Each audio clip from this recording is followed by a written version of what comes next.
Olá, boa noite a todos, bem-vindos ao Projeto Comida e Cultura. Hoje a gente vai entrevistar o Gustavo Gudagnini. Ele é administrador de empresas e é diretor executivo do The Good Food Institute no Brasil. O seu objetivo é criar uma cadeia de produção de alimentos mais saudável, mais segura, justa e sustentável através do apoio às indústrias que visam criar alternativas ao uso de ingredientes com origem animal, seja em tecnologias de base vegetal ou de tecidos cultivados. Então, a gente está aqui aguardando o Gustavo.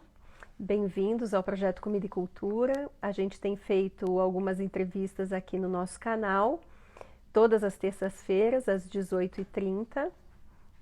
Acho que o Gustavo chegou aqui, então vou convidá-lo.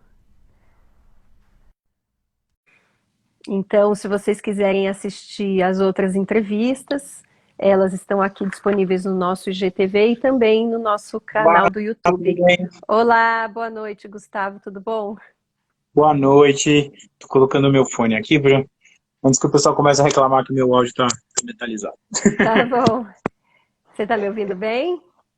Tô escutando, e você? Também. Então, Maravilha. muito bem-vindo ao Projeto Comida e Cultura. Obrigado por ter aceitado o nosso convite. Eu que agradeço. Um prazer estar aqui com vocês e vamos conversar. Vamos conversar. Estou curiosa para saber um monte de coisas. Acho que a gente podia começar você contando um pouquinho quem você é, né, Gustavo, e toda a sua trajetória aí até chegar no Good Food. Claro. Essa começa com a pergunta mais difícil, assim, né? Contar da gente é a parte mais... Falar da tecnologia é a coisa mais fácil. Bom, eu acho que a minha trajetória pessoal de envolvimento com alimentação, ela teve muito a ver com a saúde. Então eu vim de uma cultura bastante forte do ponto de consumo de carne, de produtos de origem animal, e eu não me importava muito com a minha saúde, sobre com o que eu comia. Eu sempre comi por prazer, porque eu gostava da comida e não necessariamente por como essa comida iria me impactar. Até que eu cheguei numa situação de saúde pessoal onde eu estava pesando já quase 150 quilos. O meu pai tinha falecido recentemente de um ataque cardíaco, e eu já estava numa situação que realmente precisava começar a olhar para mim mesmo, para a minha saúde, e comecei a pensar a respeito disso. Eu ainda eu sou administrador, tá? E aí só no paralelo, assim, pensando na vida profissional, eu trabalhava numa empresa de eletrodoméstico, então já fazia 7 anos que eu estava trabalhando lá, gostava bastante, ainda gosto bastante da empresa, então foi uma super escola para mim, mas começou essa transformação na minha vida pessoal. Eu tinha uma amiga e alguns amigos que estavam se tornando veganos, que tinham se tornado veganos, e eu resolvi cortar os ingredientes de origem animal da minha dieta, muito por um esforço de saúde. Eu percebi que a parte mais difícil para mim era a coisa social. Então você vai, sai com seus amigos e não come, ou até a disponibilidade de comida, de porcaria. Então eu achei que ser vegano ia ser uma dieta muito... E aí depois comento sobre isso, mas muito restritiva, no sentido que ia criar uma regra tão restritiva que eu ia conseguir seguir, ia conseguir emagrecer, digamos assim, que até esse momento era o meu grande objetivo. Mas, desculpa te cortar, Gustavo, mas você já tinha tentado outros tipos de dieta antes do veganismo? A vida inteira, a vida inteira. Eu fui desde criancinha, eu ia em endocrinologista, nutricionista, já tinha tido várias dietas. Eu não sei se eu tinha me engajado de fato assim, então de realmente parar para... Eu talvez encarei durante muito tempo as dietas como dietas, assim, sabe? Como uma coisa, eu vou fazer isso para emagrecer, eu vou fazer isso para... E eu não entendi que, na verdade, eu não estava saudável por uma série de características da minha vida e que reentender a minha alimentação era também reentender a minha vida de alguma forma. E começar a fazer alguma coisa que fizesse sentido por longo prazo e que eu pudesse manter de uma forma muito mais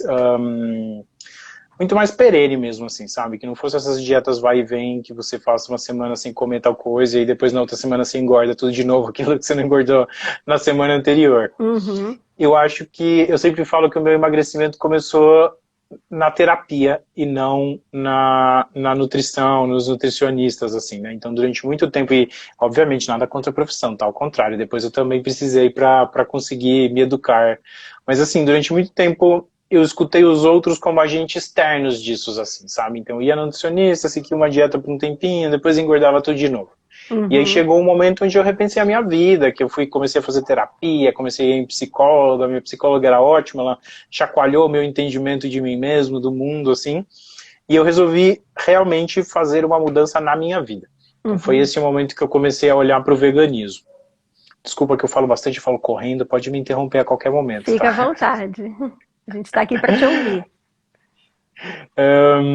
E aí, eu acho que para mim, hoje eu considero como se esse assunto fosse você tivesse portas, digamos assim, para esse assunto que levam para o mesmo lugar. Então tem gente Uhum. que entra no veganismo pela porta da saúde, como eu, tem gente que entra por uma porta do meio ambiente, tem gente que entra pela porta dos animais, que é tão forte nesse movimento, mas no final do dia, quando você começa a entrar, quando você começa a estudar a respeito, você tem contato com o todo. E foi o que aconteceu comigo também. Eu comecei a olhar comecei a estudar a respeito de alimentação, muito porque eu queria ser mais saudável, e eu Uhum. comecei a entender que a minha alimentação impactava o meio ambiente. Eu comecei a entender que essas queimadas todas que estão acontecendo são para abrir pasto, e que a minha alimentação impacta diretamente nisso, né? Em todos esses problemas ambientais. E eu comecei a me achar não coerente, até como uma pessoa que tinha já um viés mais ambientalista, que gostava muito disso, eu não tinha entendido o quanto a minha alimentação tinha impacto nisso. E por fim acabei me conectando muito forte com a causa animal mesmo, que acho que hoje é o grande motivo pelo qual eu continuo nessa causa, é o meu respeito pelos animais e por não querer explorar nenhum animal. Que Foi coisa, então, Gustavo. Então, você começou por uma questão de saúde sua, né? E depois é que você exatamente. chegou. Mas a sua educação alimentar na infância, como é que foi? Você falou que você foi a vários endócrinos e nutricionistas, mas como era a alimentação na sua casa? Assim, todo mundo comia muita carne, assim? Ou você já falou que seu pai teve algum problema cardíaco e tudo mais? Então, é uma coisa que veio assim da educação alimentar caseira ou não? Veio, mas sabe que, assim, eu acho que veio muito, talvez, até da compulsão por comida, assim, sabe? A minha casa, quando eu fui emagrecer, eu não sofri demais. Então, eu nunca na minha vida comi porcaria, por exemplo, assim, sabe? Aquelas pessoas que falam, ah, não consigo abrir mão do salgadinho, dos salamitos, nunca. Esse nunca foi o problema pra mim. Na minha casa foi sempre comida, sabe? Você tava na hora do Uhum, almoço, tinha arroz, feijão, salada, comida. Então, se eu quisesse, se eu tivesse sido diferente e crescido, eu poderia ter tido uma alimentação super saudável com o que se comia na minha casa, só que eu acabava fazendo 3 pratos dessa comida. E dentro desses 3 pratos comia 2 bistecas desse tamanho, e você e tinha uma coisa talvez da compulsão alimentar, assim, sabe? Eu não sei uhum. em que momento isso se formou, mas era super forte, assim, sabe? A coisa todo emocional, descontar na comida, então muito usando mal uma alimentação que era boa, assim, sabe? A minha casa sempre foi arroz, feijão, carne, Comida de salada e um verdade, não acompanhamento. eram ultraprocessados nem nada disso. Não era. Uhum. Nada disso. Só que eu comia demais. E acho que aí depois, quando eu mudei para a faculdade, que a coisa degringolou mais e eu comecei a engordar num ritmo até mais rápido. Que aí você vem com pouco dinheiro, aí as opções que tinham disponíveis com pouco dinheiro. Eu morava numa república, a gente passava no Habib's, com R$ 10 você comprava uma caixa cheia de esfirra e a gente comia por 2 dias, só esfirra, porque a gente conseguia comprar isso com muito pouco dinheiro. E aí Uhum. você quer, sei lá, uma época que você quer guardar seu dinheiro, vai fazer a viagem com os amigos, então você tá, enfim. E eu acabei não priorizando a minha alimentação, assim, sabe? Eu ia sempre comer a comida mais barata possível, a comida mais rápida possível. Eu saía de uma aula e almoçava um hamburgão na faculdade. Quando eu comecei a trabalhar também, então você acaba priorizando o trabalho e fala, ah, eu posso fazer uma reunião, eu posso fazer uma coisa, então vou descer ali, comer um salgado e sair correndo. E foi muito interessante quando o veganismo veio na minha vida, esse choque da proibição inicial, digamos assim, me fez perceber o como eu comia mal, e até porque a comida mal estava muito disponível, já no meu ambiente profissional. Então, por exemplo, às vezes, trabalhando, você tinha lá no meu trabalho a empresa tinha uns projetos sociais, onde eles ajudavam mulheres a montar lanchonetes e coisas desse tipo, e tinha uma lá dentro. E aí, todo dia elas passavam com um carrinho vendendo. Então era tão simples quanto fazer assim e você comia um salgado no meio da tarde. E aí a minha alimentação começou a se basear nesses alimentos de mais baixa qualidade quando eu fui morar sozinho, quando eu comecei a trabalhar, e eu priorizei tudo menos a comida que eu comia. Eu poderia, sei lá, se eu tivesse que trabalhar versus comer bem, eu ia trabalhar. Se eu tivesse que gastar dinheiro em uma viagem ou gastar dinheiro na minha alimentação, eu ia gastar na viagem. E isso foi se acumulando no meu corpo com o tempo, assim, né? Uhum. E qual foi o ponto, então, de virada? O ponto de virada foi, depois que eu comecei a fazer terapia, que eu resolvi reentender a minha vida como um todo, e acho que isso me fez também diminuir muito essa questão da compulsão mesmo, de comer, de comer porque está nervoso, de comer porque está estressado. É, e essa restrição inicial que o veganismo me deu me fez ter que reorganizar minha vida. E aí Uhum. quando eu comecei a ter que fazer minha comida, e outra coisa, eu sei cozinhar muito bem, tá? Então tinha uma cervegonhice aí por trás disso, que desde sempre também minha família ensinava a cozinhar. Eu sabia cozinhar com 12 anos de idade, assim, sabe? Olha Então só eu que não... incrível. Pois é, eu não tinha problema em relação a isso. E aí quando eu comecei a cozinhar de novo, eu percebi as porcarias que eu comia, certo? E aí inverteu a minha visão, porque eu achei que o veganismo, para mim, ia ser uma dieta restritiva. Só que eu percebi que antes, onde eu comia, por exemplo, todo dia um pão com queijo e presunto, eu comecei a substituir por várias coisas. Hoje, agora, na minha geladeira, a gente fez uma tapenade de azeitona, tem uma pastinha de pimentão, tem caponata, então tem 4, 5 ingredientes de super qualidade, feito com vegetais e que estão substituindo aquelas coisas que eu era viciado e que eu comia só aquilo. Então, por um tempo eu achei que ia ser uma visão restritiva, mas na verdade ampliou demais a minha opção de comidas que eu realmente comecei a comer. Uma culinária mais diversa e mais criativa, né? No fundo. Exato.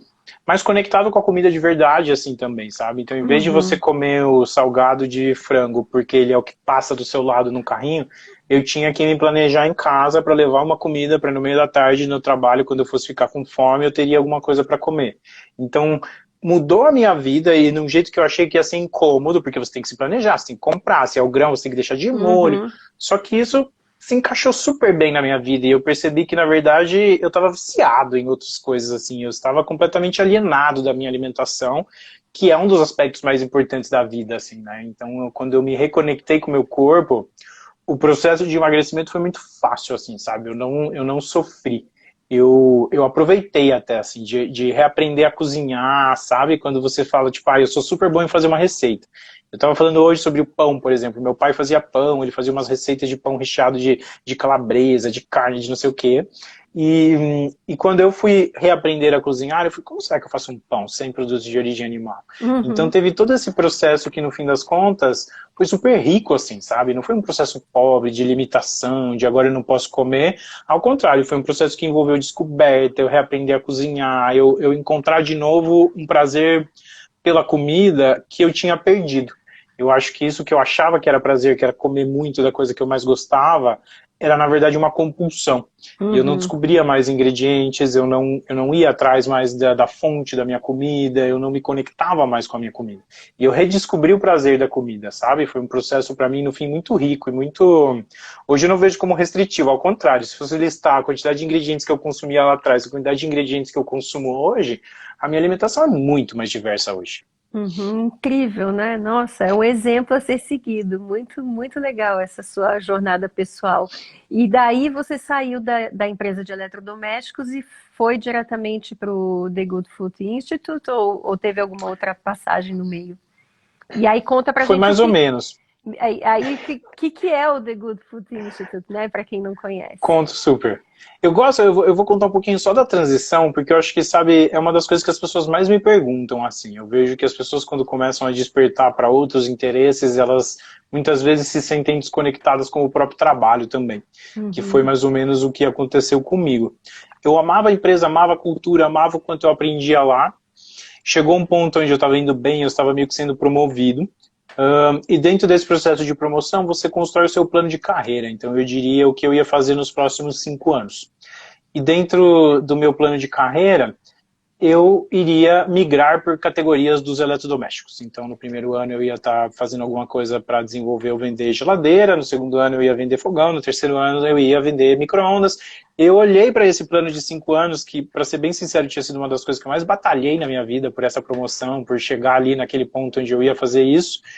E eu falei, cara, eu vou passar os próximos 5 anos fazendo uma coisa que não brilha mais meu olho, assim, sabe? Eu não tenho mais, não me motiva a levantar de casa para falar, vamos vender geladeira. E eu não tenho nenhum demérito na empresa, tipo, eu amo a empresa, mas eu não conseguia mais me Uhum. motivar no dia a dia por aquela missão. Então eu saí da empresa e por um tempo eu comecei a fazer consultoria para empresas que estavam entregando projetos de impacto socioambiental. Foi um período curto que intercalou um pouco com o começo do GFI, mas a minha ideia foi assim, eu era muito bom em fazer plano de negócios, eu trabalhava em abrir novos negócios para a empresa, e eu falei, eu posso fazer o plano de negócio para uma dessas startups, uma dessas empresas mais sociais, onde o dono ou a dona são pessoas que talvez sabem muito bem da causa que eles lidam, mas não sabem tão bem do aspecto de negócios. Então aí Uhum. fazer planilha, ajudar a pessoa a captar, esse tipo de coisa.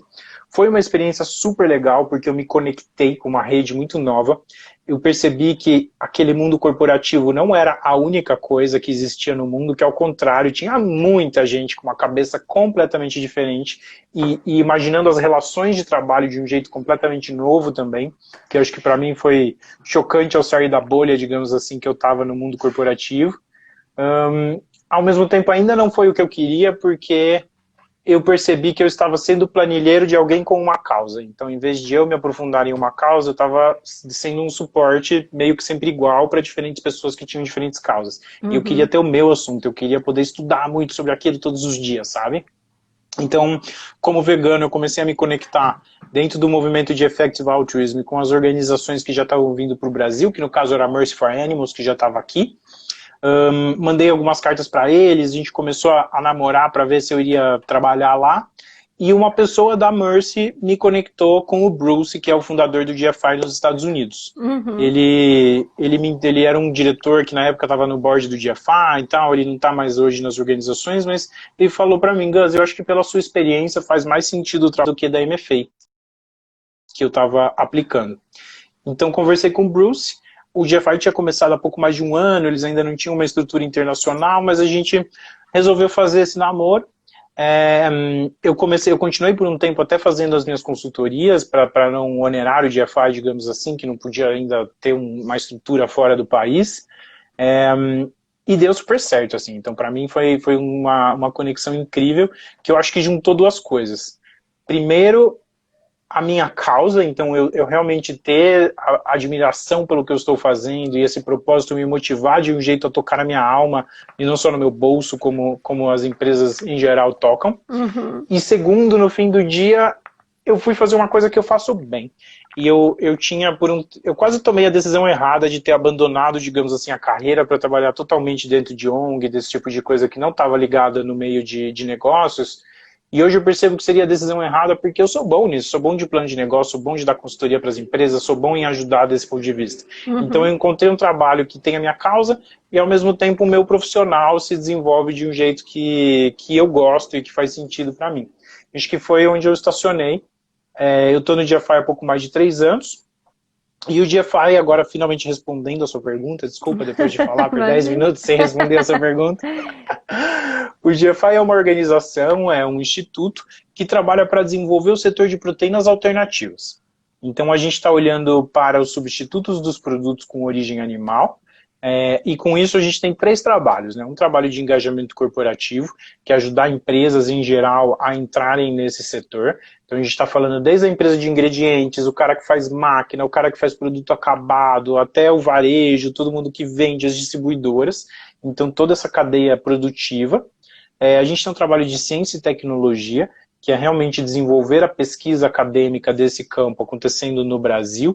Então, a gente está falando, por exemplo, hoje nós temos 3 projetos científicos que a gente financia aqui no Brasil, a gente ajuda universidades a começarem centro de pesquisa nisso, já fez uma parceria com a UFPR, lançou o primeiro curso de zootecnia celular, a gente já fala um pouco também dessas tecnologias Nossa, com eles, é coisa de outro mundo, já explico um pouco disso. a gente já está vivendo o futuro, então, né? Super, super. Eu adoro esse assunto. Então, só te perguntar, a empresa é americana? Uhum, É americana e tem filiais em é alguns americana. pontos do mundo, é isso?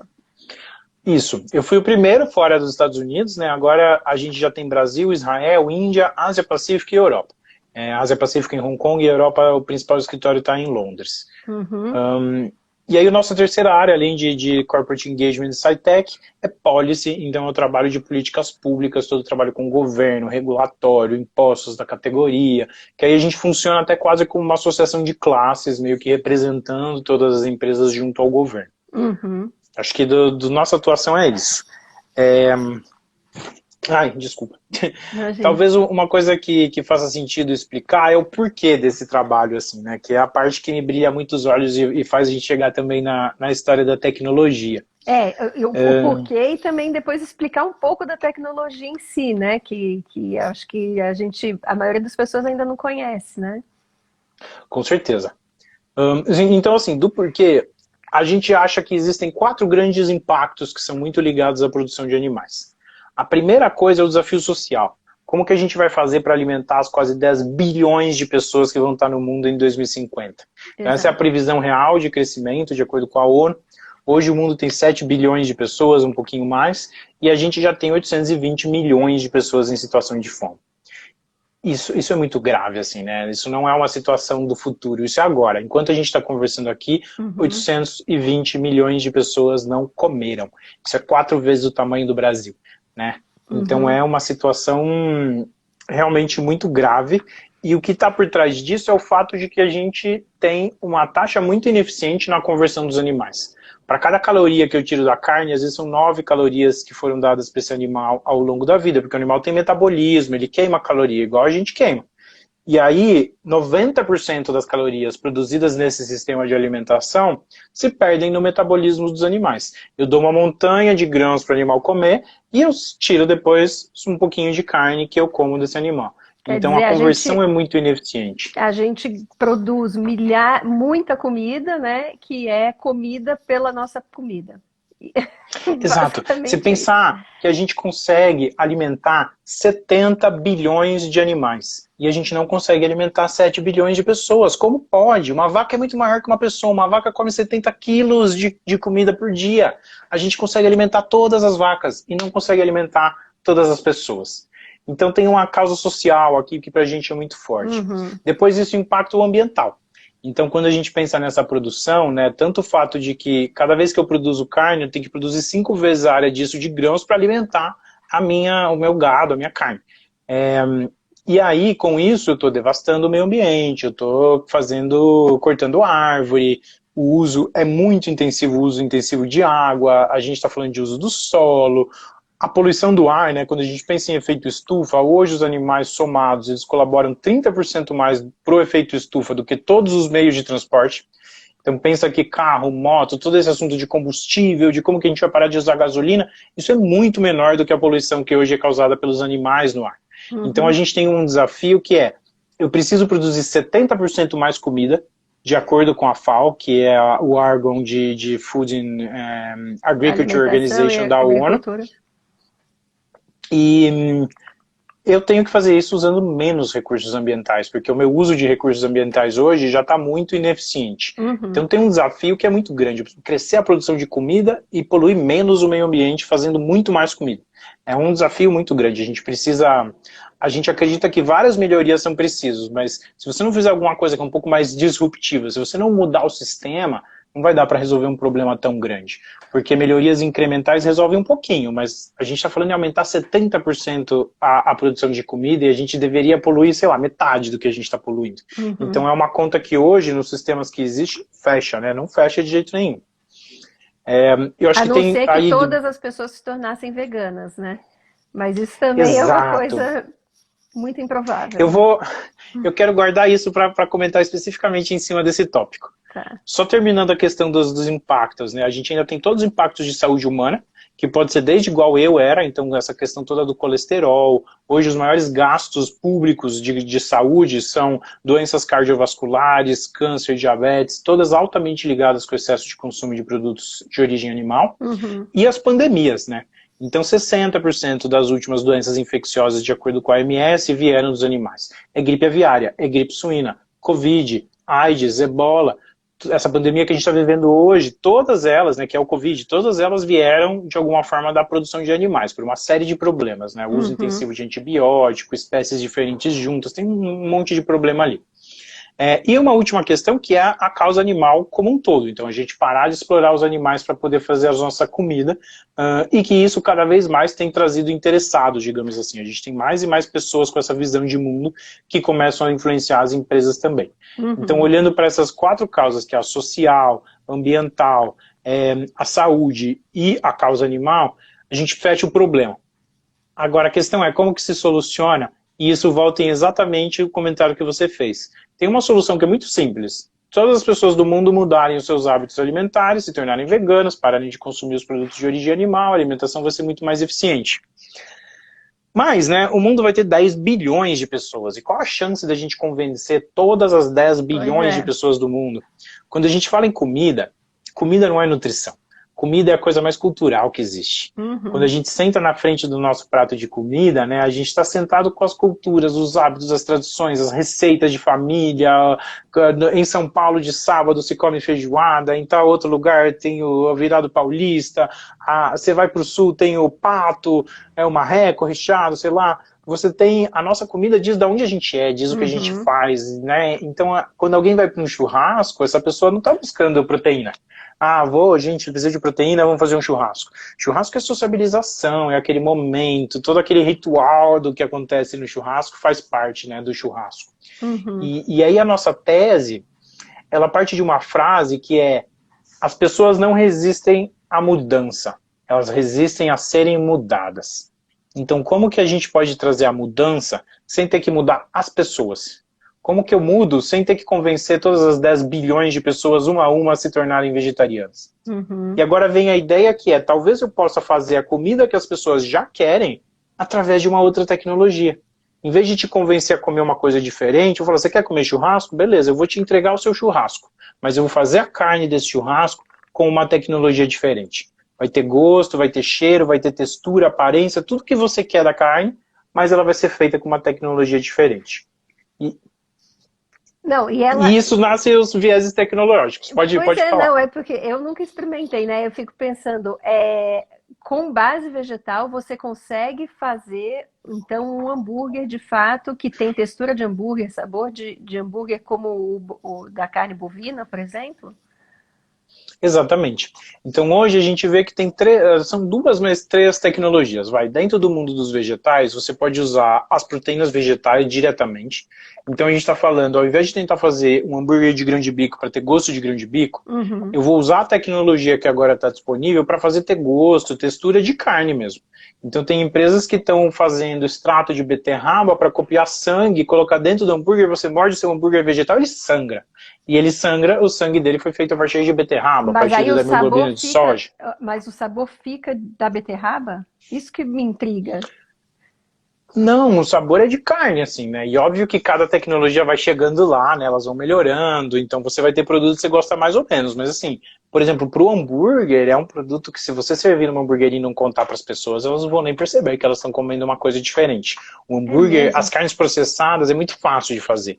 A gente chega em resultados muito parecidos. Difícil é fazer churrasco, difícil é fazer a carne inteira, íntegra, a peça de picanha.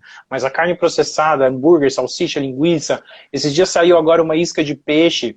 Eu comi, eu servi para todo mundo aqui em casa, é igualzinho. A gente coloca na air fryer, ela cheira peixe na casa, e aí depois na hora que você come, todas as pessoas, ninguém mais é vegano na minha casa, todo mundo falou: nossa, é peixe, igualzinho, igualzinho. As pessoas não identificaram a mudança da isca de peixe quando eu coloquei para elas. Mas, Gustavo, deixa eu te perguntar, e aí essa tecnologia, a gente pode considerar que esses alimentos feitos a partir dessa base tecnológica são ultraprocessados?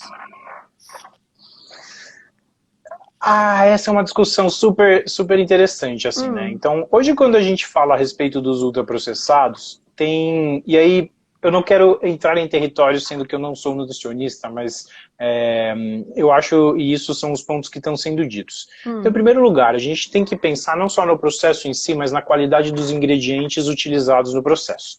Então, quando eu vou comer uma carne ultraprocessada, eu estou comendo o resto da produção do animal que sobrou e que não dá para vender como carne. Desde os intestinos, a cabeça, o cérebro, tudo aquilo é processado, misturado. Eu tenho que colocar ali um monte de químico, eu tenho que colocar corante, eu tenho que colocar coisas que não são boas, e eu com isso gero a carne ultraprocessada, linguiça, blá blá blá.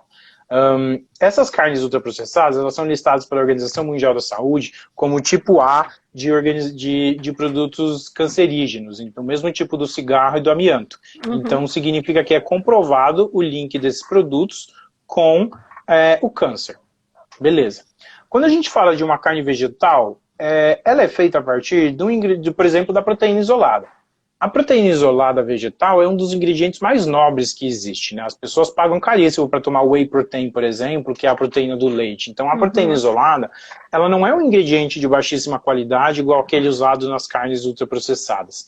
E aí vai depender muito mais da composição do produto, então, se tem gordura, quanto de sódio, esse tipo de coisa, do que no fato de que o produto foi processado. A gente tem ingredientes ali que formam aquilo, que são ingredientes de alta qualidade, como as proteínas isoladas, por exemplo. E dentro disso, e aí a preocupação o risco é a pessoa achar que por ser vegetal é igual salada. E não é isso que ela tem que pensar, certo? Então esses produtos, eles são praticamente iguais à carne, porque, por exemplo, se você vai fazer um hambúrguer, para ele ter a mesma coisa sensorial do hambúrguer de vaca, ele tem que ter muita gordura, por exemplo. Certo? O hambúrguer de vaca tem muita gordura. Então não adianta você querer comer esse hambúrguer vegetal no seu dia a dia como se isso fosse uma salada, como se não engordasse, certo? O hambúrguer é hambúrguer. Não é uma coisa ele tem que ser consumido como hambúrguer. Exatamente, ele tem que ser consumido no momento de consumo daquela coisa da categoria. Por outro lado, você tem, por exemplo, eu estava esses dias preparando um frango, que ele é feito super limpo, ele tem só tempero, sal, cebola, essas coisas, a proteína isolada lá da ervilha e da soja, e ele tem uma quantidade baixíssima de gordura, e praticamente não tem aromatizantes, ele tem só o aromatizante, também todos os ingredientes naturais, tá? Dá pra fazer o sabor da carne com aromatizante natural, e eles têm bem pouquinho, só pra deixar um saborzinho de frango. Então você pode temperar do jeito que você gosta, da mesma forma que é o frango tradicional. Então, por exemplo, eu queria uma coisa um pouquinho mais suculenta, eu coloquei azeite, ele absorveu, ficou mais gordura. Se você quiser comer zero gordura, você podia refogar daquele jeito e ter baixíssima gordura. E a consistência é igual a de um frango? A consistência é muito parecida, com certeza. E esse, inclusive, era uma outra tecnologia de extrusão úmida, então ele desfia, né? Eles fazem alimentos que são incríveis. E, exatamente, então aqui tem um comentário da Dani, inclusive vendo. A Dani, alguns dos produtos mais gostosos que eu já comi na vida, comi no restaurante dela. A gente tem, quando você come um produto de origem animal, você está comendo antibiótico, você está comendo os mais de 400 remédios que são autorizados para dar para esse animal. As pessoas acham, por exemplo, que agrotóxico é uma coisa que existe nos vegetais, mas se a vaca é alimentada com soja transgênica cheia de agrotóxico, esse agrotóxico se bioacumula nos animais, então está nas células de gordura. Você toma leite, esse leite está carregado com o agrotóxico que foi dado para essas vacas a vida inteira na alimentação delas. Então você está tirando todos esses contaminantes. E essa gordura que se coloca no hambúrguer vegetal, então é uma gordura também de origem vegetal. Obviamente. Exatamente, um óleo de coco, uma gordura, um óleo de canola, enfim, algum tipo que não deixa de ser gordura, mas pelo menos não está carregada de antibiótico, de contaminantes, de outras coisas. Né? E já existem pesquisas assim dos impactos que esse tipo de alimentação tem na saúde humana, assim? Existe alguma coisa nesse sentido já? Muitas. Saíram, inclusive, várias recentemente, depois eu posso te passar, mas elas são impactos muito positivos, assim, tá? Então, em geral, você tem uma melhoria de saúde das pessoas que consomem esses produtos, e saiu, inclusive, uma revisão recente de Stanford, olhando várias pesquisas desse tipo, tem 3 links bem recentes, a Food Frontier lançou um relatório bem completo também sobre isso, e teve aí uma pesquisa que foi mais ligada a uma das empresas realmente, então a gente tem que olhar com cuidado com tudo que foi pago pela empresa que é interessada, mas que foi publicada pela Beyond Meat dos Estados Unidos às 3, sei lá, em uma semana, umas 2 semanas atrás. Então tem muita coisa sendo pesquisada a respeito disso. E aí o que eu acho o grande problema esses produtos eles são melhores do que, eles chamam de better than the usual. Então é melhor do que a categoria tradicional. Mas ele não deixa de ser um produto que precisa ser considerado do seu aspecto nutricional. Então esse hambúrguer é melhor do que um hambúrguer de vaca. Mas ele continua sendo um hambúrguer. Não é para você substituir sua salada com ele, é para você substituir o seu hambúrguer de vaca com ele. Então essa é a relação que às vezes as pessoas fazem meio errado. Né? Falando um exemplo de outra categoria. Tem sorvete vegetal, por exemplo. você tem hoje sorvetes que são meio saudáveis, então que eles vão ter menos gordura, que eles vão ter um açúcar vindo da beterraba, o açúcar vem de não sei de onde. Ele é melhor do que o sorvete tradicional? É melhor do que o sorvete tradicional, mas continua sendo sorvete. Não é porque conseguiram melhorar um pouquinho o sorvete que agora você pode comer o tempo inteiro todo dia. É sorvete e tem que ser comido como sobremesa, pequenas porções, de vez em quando na sua vida. Então acho que essa educação nutricional ainda é muito falha no Brasil e acaba confundindo muito as pessoas sobre como elas podem interagir com a categoria. Um problema maior do que a gente, mas que toca muito forte a nossa categoria também. E em relação aos tecidos cultivados, que aí já seria uma outra coisa, né? Pelo que eu entendi. Sim. Então a gente tem três caminhos, né? Ou faz de vegetal, e aí mais próximo dos vegetais tem o que a gente chama de fermentação. Uma das possibilidades de se fazer proteína é quase como se fosse uma proteína de cogumelo, mas é assim, eu fermento um fungo, eu fermento uma bactéria e através da fermentação isso gera uma proteína. Então isso também é um caminho tecnológico, é uma proteína de altíssima qualidade que a gente quase considera meio que dentro desse mundo do plant-based, digamos assim, apesar do fungo não ser um vegetal, porque é outro reino animal, o biólogo vai ficar bravo comigo, mas eu estou considerando tudo dentro do reino vegetal, vai. E aí a gente tem uma segunda técnica, pode falar. Não, e a gente também, a gente sempre considerou, né, o cogumelo, a maioria das pessoas, né, consideram todos os fungos como vegetais, né? Exato, então a gente se perdoa nessa interpretação. Estão pedindo para você assim, depois deixar essas pesquisas de consumo, né? Eu mando para você e posto nos meus stories também, e aí a gente vai compartilhando com todo mundo. A gente posta para vocês, isso. Ótimo. Pode deixar, gente. Então tem agora o novo caminho tecnológico, a terceira, é o caminho da carne cultivada.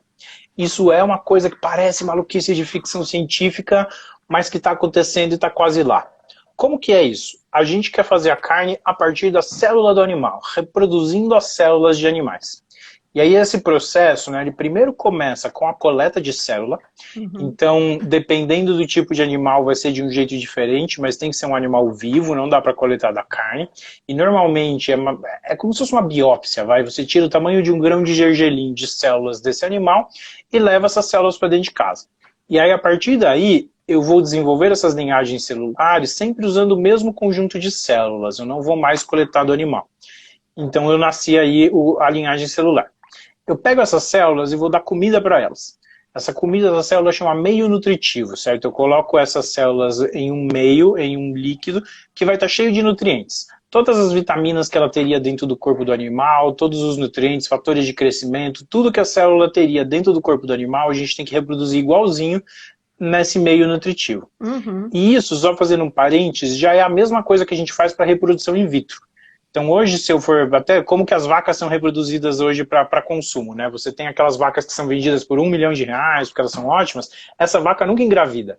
Que engravidar o boi, engravidar a vaca, você vai... Desculpa, engravidar a vaca e usar o boi para isso, você vai prejudicando a saúde dos animais. Então os animais que são muito valiosos, você tira o óvulo dessa vaca, fecunda in vitro. Em uma segunda vaca, digamos assim, né? Um terceiro animal. Então essa fertilização in vitro, que já é super comum, você tem que deixar o embrião no meio nutritivo também. Ele fica ali se alimentando através do meio nutritivo. É um processo muito dominado hoje na ciência. O meio nutritivo faz as células se reproduzirem. Então elas começam a comer, elas começam a se reproduzir. O primeiro cuidado... o Vini, que trabalha comigo, já está mandando alguns links aqui. Mas depois vocês mandam de novo, por favor, para a gente poder colocar também. Pode deixar, a gente manda tudo. O primeiro cuidado no nosso corpo, a gente tem, por exemplo, um controle de temperatura. Então, a nossa temperatura corporal, ela fica sempre dentro de um range. Então, a gente precisa colocar essas células dentro de uma máquina que chama bioreator. E a função do bioreator é controlar as condições de temperatura e pressão. Então, a gente vai garantir que a célula está na temperatura certa, sob a pressão certa, ela está comendo, ela começa a se reproduzir. Aí o desafio é como que eu estruturo o crescimento dessa célula. Uma célula que se reproduz livremente vira carne moída. É tecido que foi se reproduzindo. E agora o desafio é como que eu vou fazer essa carne moída virar carne de verdade? Como eu vou fazer a célula ligar no lugar certo? Porque a carne é um tecido organizado. Eu tenho camadas de músculo e gordura e outras coisas que existem na carne no lugar certo. Não pode ser, né, livremente. E aí entra uma outra estrutura nanocelular que se chama scaffold. Scaffold, a tradução seria andaime. Então a Uhum. gente tem que pensar num andaime, uma estrutura quadriculadinha, assim, nanocelular. A gente não consegue ver a olho nu, você tem que colocar no microscópio para enxergar. E aí, dentro dessa estrutura, alguns lugares vão ter aderência perfeita para uma célula de gordura. Outros lugares vão ter aderência perfeita para uma célula de músculo. Mas uma célula de músculo ela é compridinha, uma célula de gordura ela é redondinha. Então no buraco redondinho vai caber a célula de gordura, no buraco compridinho vai caber a Nossa, célula de músculo. um mini nano quebra-cabeça. Exatamente. As células começam a encaixar no lugar certo e com isso a gente organiza o crescimento do tecido realmente. Onde estamos hoje? Então, primeiro, né, algumas visões sobre essa indústria. Primeira coisa que a gente precisa pensar é que nascem várias indústrias a partir delas. Tem gente abrindo empresas de linhagem celular. Eu vou coletar as melhores células e vender para quem quiser fazer carne cultivada. Tem gente abrindo empresa de meio nutritivo, de bioreator, de scaffold. Então, cada etapa do processo produtivo está abrindo um novo mercado gigantesco de empresas que já estão trabalhando em cima disso. Uhum. E, além disso, tem um monte de empresa já querendo fazer a carne final, né, o produto final para vender para o consumidor. Hoje, as empresas estão no momento que a gente chama de go-to-market. Então, significa que elas estão indo ao mercado. Ou Uhum. seja, elas já captaram dinheiro suficiente para construir as suas primeiras fábricas piloto e elas vão lançar os produtos. Estão anunciados os primeiros lançamentos com essa tecnologia para 2021. Isso significa ano que vem. Olha só Nossa. que maluquice.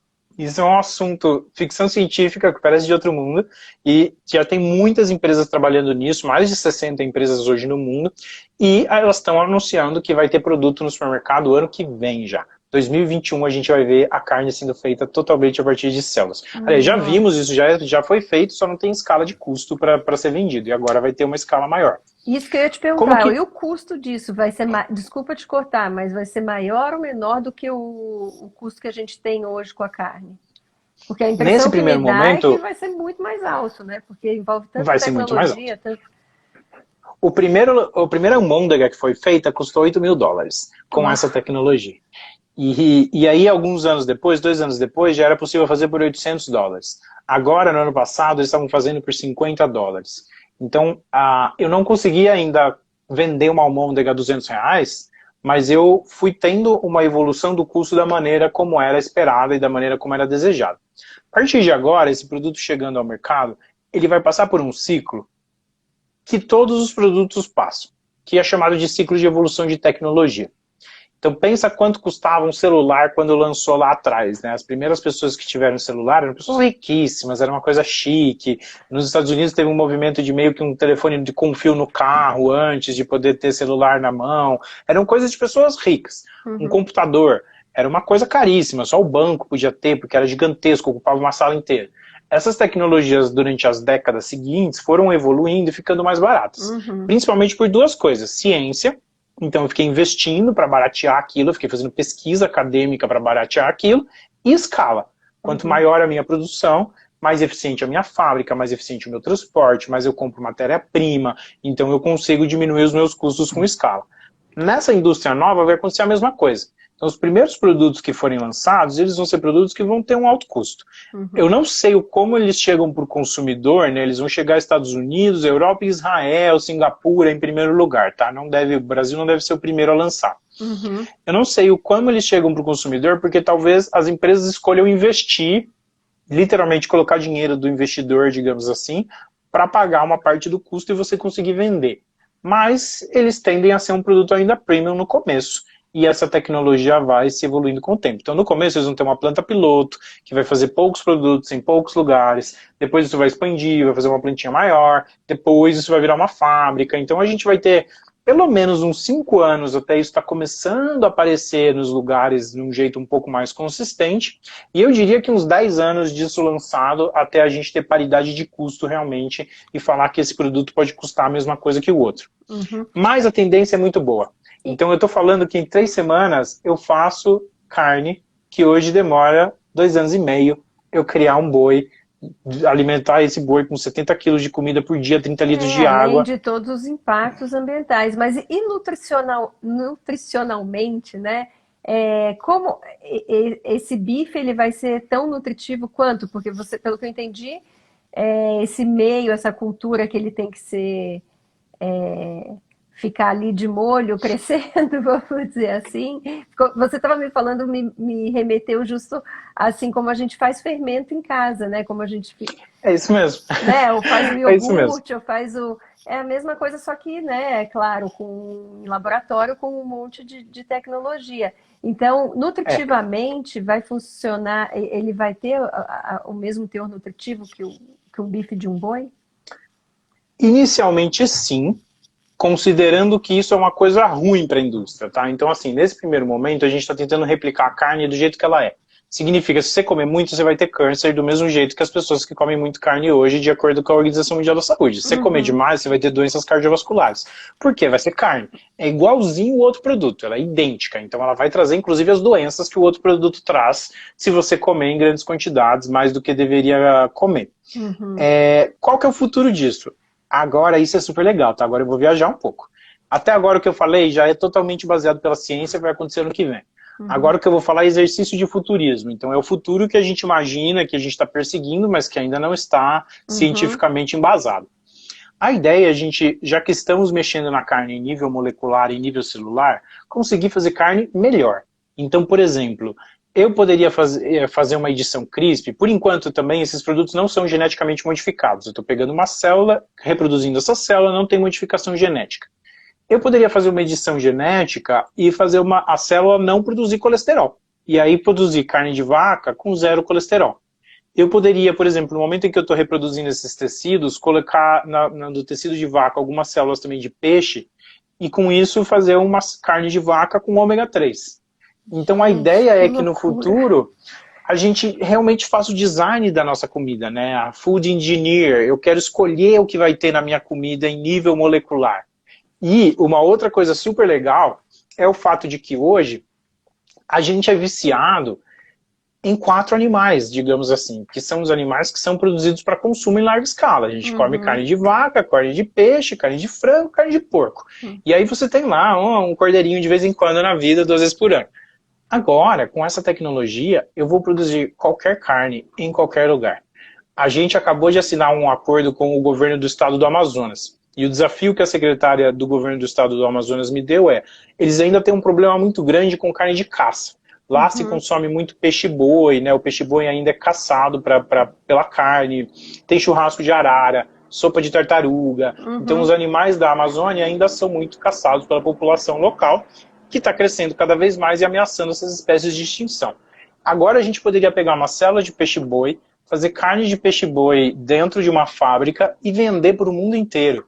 E com os royalties disso, ainda rentabilizar os projetos que no final do dia vão salvar o peixe-boi animal de verdade e que estão tentando, inclusive já visitei esses projetos lá no Amazonas, super legal. E então a ideia aqui é, além de tudo, a partir de agora, qualquer animal do mundo vai poder ser comido.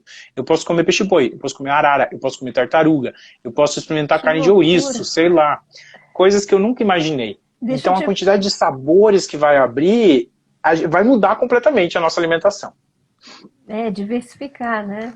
É uma loucura pensar em tudo isso. Agora, teve uma pessoa aqui do Becoming Veg aqui que perguntou, né, se você acha que pode haver a migração das grandes empresas de proteína animal para esse tipo de tecnologia cultivada, né? Será que eles teriam esse interesse em fazer essa Com migração? certeza, com certeza, e inclusive já trabalhamos com todas as grandes empresas de carne animal, assim, né, tanto em Brasil quanto no mundo, olhando para proteínas alternativas como um todo. Então pensem assim, eu posso falar o nome de empresa aqui? Pode, sem A problema. JBS, que é a maior empresa de carne do Brasil e do mundo, lançou a linha incrível Seara de proteínas alternativas. A BRF, que é a segunda maior empresa de carne do Brasil, lançou a linha Sadia Vegetal. A Marfrig, que é a maior produtora de hambúrguer de carne do mundo, lançou a linha também do produto deles, que é o que vende no BK, não está no mercado, mas vende no BK, no Outback. Então hoje, quando a gente olha para as grandes empresas de carne, todas elas já estão trabalhando nesse setor. Inclusive com a consultoria do GFI. Então, literalmente, faço reunião com elas toda semana. Uhum. Quando a gente olha globalmente, a Tyson, por exemplo, que é a JBS lá dos Estados Unidos, a maior empresa de carne, eles já investiram muito forte em carne cultivada. Inclusive, são investidores de várias empresas startups de carne cultivada. Então, a tendência é essa. O que a gente vê é a variação nas fontes de proteína. As empresas não vão parar de vender carne de vaca imediatamente, mas elas perceberam que uma parte do negócio delas vai ser substituído por proteínas alternativas, então elas estão colocando o pé muito forte na proteína vegetal e com certeza não vai demorar até que estejam investindo na carne cultivada também. E ao contrário, né, e a visão do cliente, né, da pessoa que come, vocês se sentem que tem uma aceitação ou existe um certo preconceito ainda em relação a ambas as coisas, né? Quer dizer, o tecido cultivado ainda não chegou para a gente, mas em relação à proteína vegetal, né, para fazer as carnes, como é que é a Acho que são dois mundos, assim. Olhando para a carne cultivada, primeiro, que acho que é mais fácil, realmente não chegou, mas o que se tem de informação é assim, inicialmente as pessoas ficam chocadas com a ideia. Se você fala para as pessoas fazer carne a partir de célula, muita gente acha, inclusive, é nojento, é horrível, é antinatural, alguma coisa do tipo. Mas aí, quando você começa a comparar as duas carnes, então essa carne a partir de células vai ser feita num ambiente fabril completamente controlado. Ela não vai ter salmonela, ela não vai ter febre aftosa, ela não vai ter remédio, ela não vai tomar antibiótico, ela não vai tomar hormônio. Então todos esses contaminantes que podem existir na carne, né, hormônio no caso só no peixe, as outras carnes é proibido, a gente não vai mais ter na carne animal, na carne cultivada. Então hoje o que as pesquisas de consumidor mostram, e elas são pesquisas ainda teóricas, tá? Não são entrevistas, nem não pesquisas reais de consumo real, porque ainda não é vendido, as pessoas inicialmente sentem medo, mas depois quando elas param para pensar e falam, nossa, é uma carne com 0 contaminantes, elas até preferem a categoria. Então elas dizem, nossa, se custar a mesma coisa, se tiver o mesmo gosto, e além de tudo eu sei que não tem nenhuma doença, nenhum remédio, nenhum contaminante, não foi reembalada, a pessoa acaba até preferindo essa categoria. Então é uma boa ideia do que vai acontecer no futuro, digamos assim. Ainda não é dado real. Quando a gente olha para dado real, primeiro, e aí desculpa, agora migrando para a categoria de proteínas alternativas vegetais, que é o que já existe. Teve uma adesão absurda, assim, a gente não imaginava, o primeiro produto foi lançado no Brasil em maio de 2019, o hambúrguer da Fazenda Futuro, foi o primeiro a entrar no Brasil de análogo de carne, né, de coisa que parece com carne e é feito de vegetal. Hoje a gente já tem várias startups, Fazenda Futuro, New Butcher, Verdali, vendendo esse tipo de produto, Sotile, e a gente tem todas as indústrias de carne, JBS, BRF, Marfrig, lançando produtos nisso, e algumas grandes indústrias de alimentação chegando nesse território em breve. Esse mercado no Brasil deu um boom tão grande que eu acho que eu não vi isso acontecer em outros lugares do mundo ainda. Hoje o Brasil já vende esse tipo de proteína para mais de 10 países, a gente exporta, a gente está chegando com as nossas marcas no mundo inteiro, porque o Brasil já tinha as maiores indústrias de alimentação, a gente já vende comida para o mundo inteiro. Eu estou colocando mais uma caixa de comida ali e mandando no mesmo caminhão, no mesmo navio que eu mandava antes. Então o Brasil tem um potencial muito grande. Esse mercado se desenvolveu aqui numa velocidade que não se desenvolveu nos outros lugares do mundo, assim, sabe? Então a coisa está muito rápida e o feedback do consumidor está muito bom. Hoje o grande público desse tipo de coisa são as pessoas que se auto-identificam, ou que não se auto-identificam, mas são, digamos assim, flexitarianas. Então a gente tem o vegano, que é a pessoa que para de comer totalmente os produtos de origem animal, tem todas as quebras de vegetariano, né, que são as pessoas que podem, então o ovo lacto vegetariano, que come vegetais, ovo e leite, o lacto vegetariano, toda aquela história. E o flexitariano é uma pessoa que não fez uma migração completa da alimentação, mas que simplesmente diminuiu o consumo de carne. E isso está chegando, assim, a gente tem um dado novo sobre isso que vai ser divulgado só em dezembro, numa pesquisa que a gente está terminando. Mas vai ser uma porcentagem altíssima da população, tá? A gente está falando aí, há 2 anos atrás, já era mais de 25% da população brasileira, que, de novo, são pessoas que dizem, eu não estou virando vegetariano, mas também não preciso comer carne todo dia em todas as refeições. Então, às vezes, a pessoa mantém o churrasco. Isso você não acha que advém da coisa das pessoas entenderem que dos impactos, né, que comer carne implica no meio ambiente e em tudo isso que a gente está vivendo, principalmente com essa pandemia, entendendo tudo aquilo que você falou, né, da contaminação, dos animais e tudo.